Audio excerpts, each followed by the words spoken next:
about a year since I left public life. During that time, I learned that the qualities that make women worthy of leadership are few and far between in comparison to men.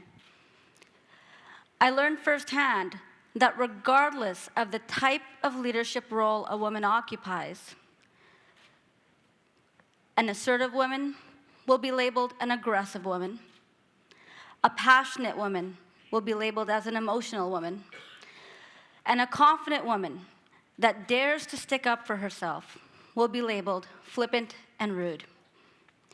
Because the qualities that we use to determine and define worthiness in leaders are not interpreted in the same way for both men and women.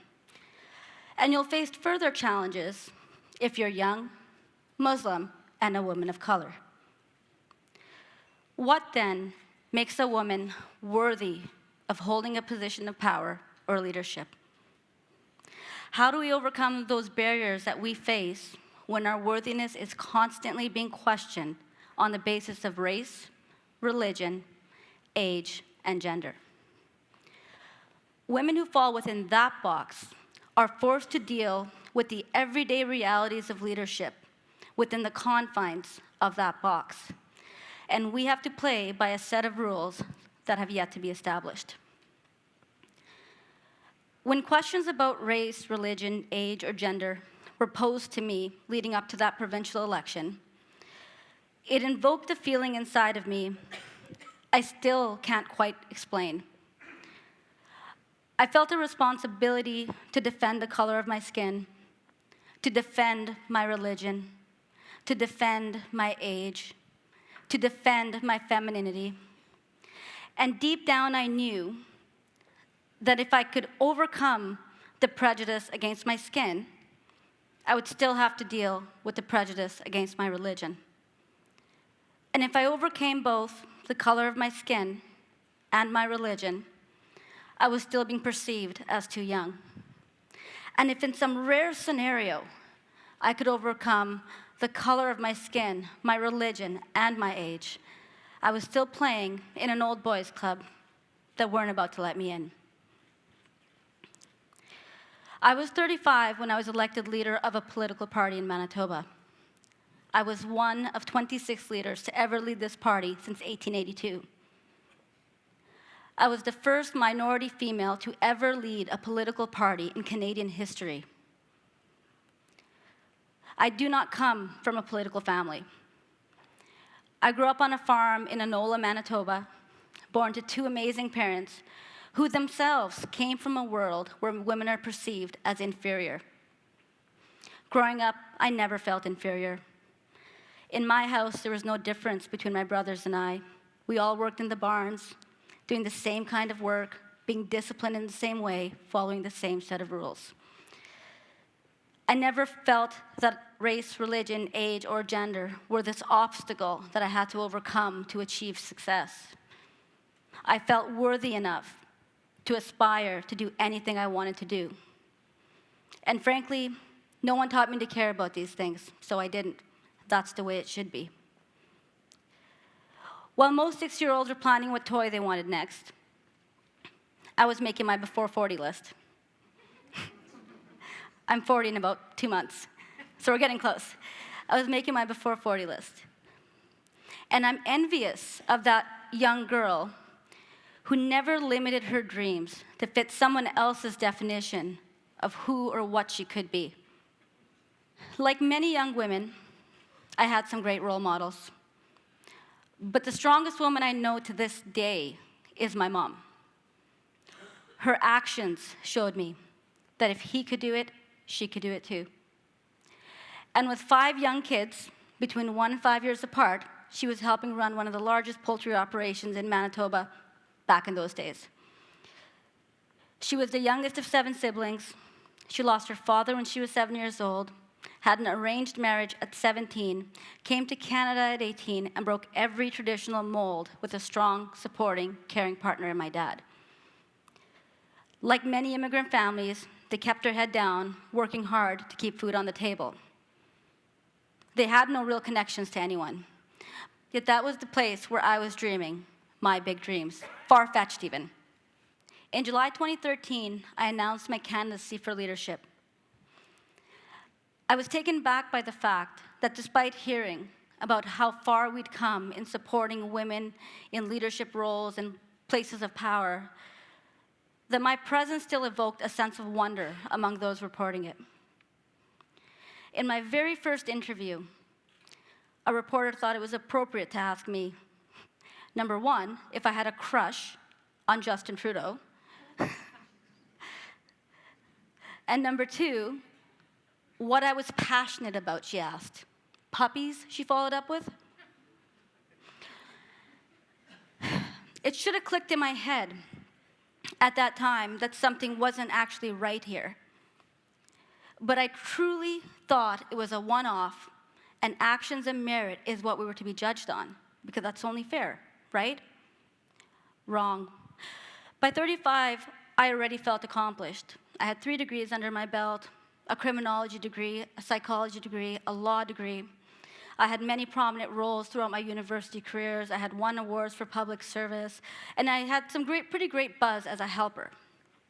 Unfortunately, those abbreviated designations did not open any political doors for me.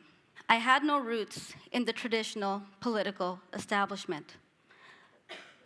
Establishment that's created by tradition, the kind of tradition that did not include room for someone that looked like me and with the last name Bokhari. Like many women before me, I did everything I can to perfect things. But once I became in a position of power, it became an uphill battle to break the barriers that the preconceived ideas about my race, my religion, my age, and my gender presented. The very things I could not change were magnified. I had to ask myself, why is it that each and every time one of those things comes up, it's in a negative light? The very things I could not change, those inherent qualities that made me who I am and got me to that point, were now the greatest hurdles that I had to overcome. They were used to undermine my position and make me question my own worthiness. 6-year-old Rana would have never questioned her worthiness. There is a reality that women in positions of power and leadership face. And it may not be what we want to believe, and it may be a very uncomfortable conversation. But our message needs to be unified and non-negotiable. Until racism, sexism, and attacks on religion do not stop, we have not come close to achieving what we need to achieve in supporting women in those roles. And to be perfectly clear, the establishment, gatekeepers who decide whether or not we're worthy enough to be a part of their world, they're not doing us a favor by accepting us. Women are forces to be dealt with. We're forces to be reckoned with, and our voice so desperately matters. My gender and my age were a source of constant amusement on the tongues of many. Words with negative connotations like rookie and neophyte were used often, which was just further evidence that the gatekeepers really just wanted the same old guys playing in their little sandbox. My gender didn't help any either. In my very first year as leader, I was patted on the head and called honey. And I asked myself, how many women before me let a man get away with it? And how many women, and I can assure you, that if any woman was to ever pat a man on the head in any scenario and call him honey, baby, sweetheart, there would be some very serious repercussions. Imagine calling a man in a position of power a boy instead of a man. I was called a girl instead of a woman or a leader or a lady, and it was very accepted. With any conversation about female leadership, we're still not at the point where we can just call ourselves leaders, comes a conversation about acceptable presentation. My hair went from curly to straight because straight hair meant I could be taken seriously. My skirts got a little bit longer. Because, as you all know, if your skirt's above the knees, you're surely not a respectable woman.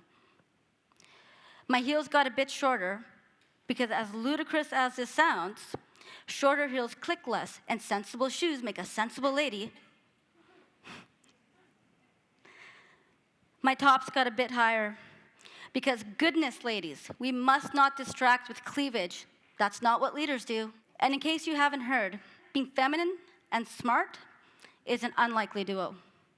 I was either Bambi or flippant and rude. I was either too smiley or not inviting enough. Women in positions of leadership, for them, there is no middle ground. My race and my religion made things a bit difficult as well. From a reporter calling my staff to want to do a story about how another girl in the premier's office looks just like Rana. Friends, the only thing in common between me and her was the color of our skin. I guess someone forgot to tell him that all brown people don't look alike. When it came to religion, maybe it was the time that letters went out to hundreds of people calling me a terrorist. And ladies, if you're over 30 and you're single and you don't have kids, there's clearly something wrong with you. Pick just one of these things, any one, and ask yourself why the very things that got me to that point, those very things that made me who I was, were suddenly the greatest hurdles I had to overcome. Like many women before me, I worked hard to try to break out of that box, and I struggled. But my best was never good enough, and the cavalry was never coming. I wanted to reach out to someone to get an objective perspective of what was acceptable. But when I look back, the only person I really needed was myself, the uninfluenced me. We know who we are. The threads of our race, our religion, our gender, and our age, they weave together to make each and every unique individual. So to women and allies of those women, when you find yourself struggling in that suffocating box imposed by those who advocate for diversity but really just want the status quo, we don't have a choice but to go deep. Go deep and follow your gut and your instincts. Because sadly, in those scenarios, there's not a lot of people out there who can help you to break those barriers or get out of that box. Why? Because we are far and few in between.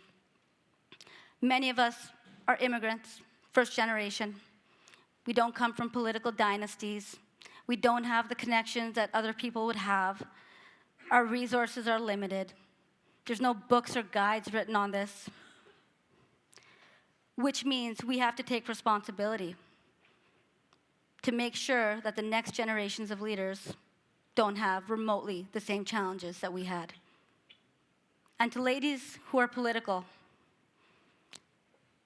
just so you know, $2,000 does not equal a boob grab.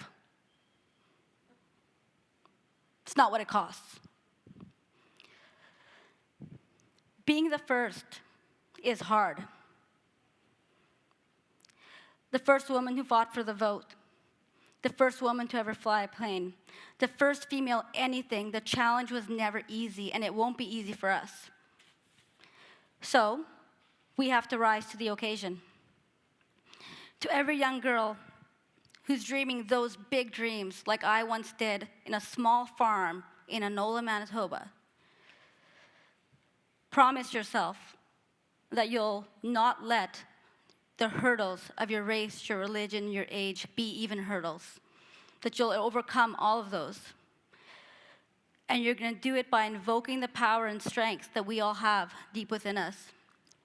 And when we find ourselves in situations where we may fear that we're going to be ridiculed, when we're afraid of speaking up and being perceived as weak, when labels are applied to us for things that we react to that we should have never accepted in the first place. Promise yourself that your goal will be to go back to your younger self and ask that person, ask that child that never limited those dreams to fit anyone else's definition, whether or not it's acceptable. Because I can assure you, the answer will always be no. Thank you.